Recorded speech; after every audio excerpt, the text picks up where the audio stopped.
Good morning বন্ধুসকল, মোৰ নতুন এটা ভিডিঅ'লৈ আপোনালোকক স্বাগতম জনাইছোঁ।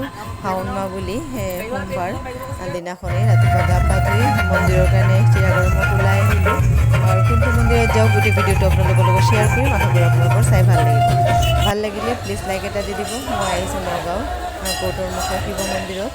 ইয়াতে আহি ধূপ চাকি জ্বলাই ল'লোঁ আৰু ভিতৰৰ মুহূৰ্তখিনি আপোনালোকৰ লগত শ্বেয়াৰ কৰিব নোৱাৰিলোঁ যিহেতু বহুত ভিৰ।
ৰাতিপুৱাৰ ইমান খুব ধুনীয়া মুহূৰ্তখিনি চাই কেনেকুৱা পালে, ভাল লাগিলে প্লিজ লাইক এটা দি দিব।